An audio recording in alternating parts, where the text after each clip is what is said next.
tell us about your name and your occupation, please? My name is John Cantrell. I'm an office manager for my wife, Teresa Garten, and I'm also a full-time student at Oklahoma City University as a religion and philosophy major. What was your first impression about Turkish people and Turkey before you met IID? I never really thought of Turkey in particular, you know, as part of the Mediterranean Sea and or part of the Islamic world. But if someone were to ask me, I would say, well, just like all those other Middle East countries, you know. But no specific recollections of any thoughts. And have you to go to Turkey when you got the trip invitation? In particular, have you had a reaction from your friends or family members?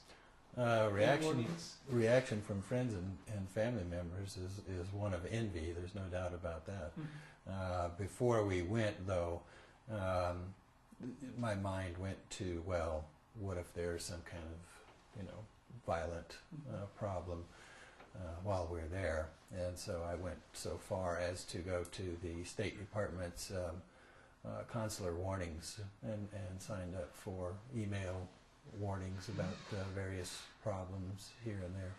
I never saw anything on Turkey, and of course now I know why. You know, it's very, very kind and generous people. And what did strike you the most in Turkey? Well, I can answer that in a couple different ways. Ever since I was a child, I'd always dreamed of being an archaeologist, and to be able to go and see some of these figures and places that I had never ever imagined that I would ever get to see was incredible. But the most fun that I had was getting together with the families of the sponsors in their homes and getting to know some of the people. I'm also very interested in continuing my graduate work, possibly in anthropology. So I'm just very interested in the history of man and the sociology of man. It was very, very enlightening. How did the families affect you? I mean, what behavior did it? Genuinely, honestly, concerned, happy to have us there, wanting to make sure that everything went well and we had no problems. Very kind and generous, open peoples. I believe that most of the host families do not speak English, and you express that they are very open.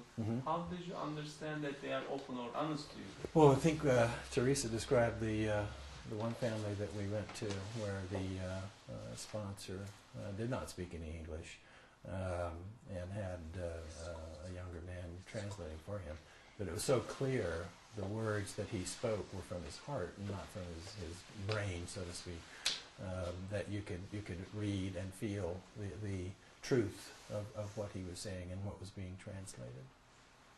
And what do you remember anything from Goodness, he spoke quite. We asked him what his favorite verse of the Quran was, and he said the first. And I can't remember. I have not studied the Quran enough to remember exactly what it was, but I remember that.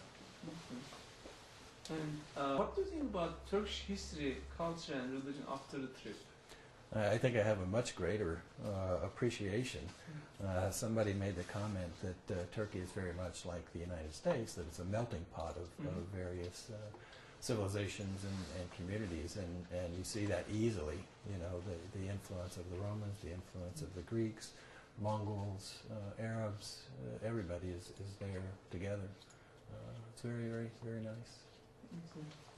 And feel when you learned that Turkey was cradle of many civilizations and religions, and people from different religions lived there for centuries? That was one of the things that I was very interested in observing before we went, is to see how these different civilizations get along. And I think the key is just understanding and compassion. You know, it's a wonderful, wonderful place to live, and you know, why make it a problem for anybody else? You know, just let everybody else worship or believe or you know, read what they would like to read, and it doesn't hurt me. In Balkans or some other parts of the world, we see that people actually, if there's a good land plan, you mentioned that Turkey has so many opportunities and everyone has a tolerance for other faiths.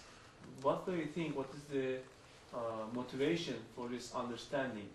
What are the motivations for this understanding? I would say it is probably the belief in one God.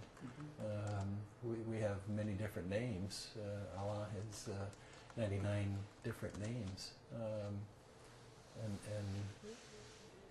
if you would like to call Allah God, or if you would like to call him Jehovah, that's okay. You can do that. I'll call him Allah. It's not a big problem. And establishing peace in the world. Very much so. I've really been an activist in politics and the peace movement for about a year and a half now. And what I see a lot of is a lot of people have a lot of ideas, but they don't know how to go about implementing them. And what I see that Fethullah Gulen has done is he has the ideas, and he has put them into, put his words into action. And what I see are the people, the sponsors, that believe in what Gulen is teaching, and are willing to do the work that it takes to make it so. Very encouraging. I don't see that kind of enthusiasm and commitment and sacrifice being made. So what are the major things that influence you about Gulen's movement, about world peace? I have felt for a long time, my two primary concerns, if we're all going to get along in this world, is education and communication. And I think that is number one and number two of Fethullah Gulen's activities, is you get education to the people that need it, the people that can use it, and you communicate through dialogue, interfaith dialogue. It's a long, slow process, but in the end, I think it's the only one that will work.